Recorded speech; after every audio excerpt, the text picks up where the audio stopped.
I guess বুঝতেই পারছো আমার লুকস দেখে কতটা ঠান্ডা পড়েছে। আর এই ঠান্ডার মধ্যে কমিক্স পড়তে কার না ভালো লাগে? কি কি বললেন? কমিক্স বাচ্চারা পড়ে?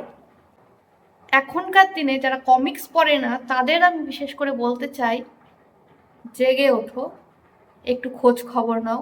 প্রাপ্তবয়স্ক বড়দের জন্য প্রচুর কমিক্স আসছে।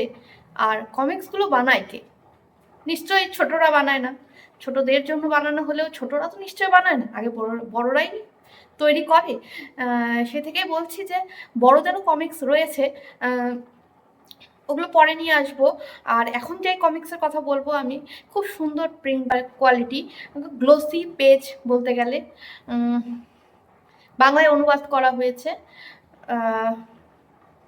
বেশি কথা না বলে কমিক্সে দেখাই, পড়লে বুঝতে পারবেন। যারা যারা পড়েছেন তারা নিশ্চয়ই জানেন যে এটা একদম বড়দের জন্য কমিক্স। আর যারা পড়েননি আর এখনও মনে করেন যে কমিক্স শুধু ছোটরাই পড়ে আর বড়রা পড়ে না, তাদের জন্য এই ভিডিওটা। তাহলে দেখে নেওয়া যাক কী কী রয়েছে বইতে। প্রথমেই আসি গল্পে। ভবিষ্যতের কোনো এক প্রমোদ কাননে প্রেত সরণী নামের এক রাস্তায় থাকে ছোট্ট ছেলে নিং। সেখানকার বাসিন্দা যত আত্মা, দানব, অদ্ভুত প্রাণী আর প্রেতরাই তার বন্ধু। কিন্তু কিন্তু নিং আসলে কে?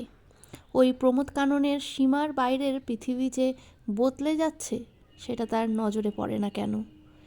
এসব প্রশ্নের উত্তর খুঁজতে গিয়ে নিজের অতীত নামক প্রেতের মুখোমুখি হলো নিং। তার সঙ্গে রইল প্রেত সরণির অন্য বাসিন্দারা। তারপর কি হলো? তার জন্য তো পড়তে হবে পুরো বইটা।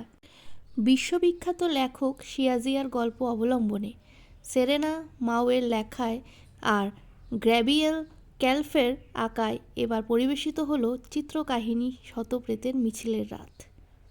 পড়ে অবশ্যই কমেন্ট করে জানাবেন। আর এই হলো স্কেচ। প্রথম দিকে গল্পটা রয়েছে, সেখানেও প্রচুর ছবি রয়েছে, আর তার সাথে এইগুলো হলো স্কেচ। খুব সুন্দর পরিবেশন, ব্ল্যাক অ্যান্ড হোয়াইট কালার সমস্ত কিছু রয়েছে এখানে।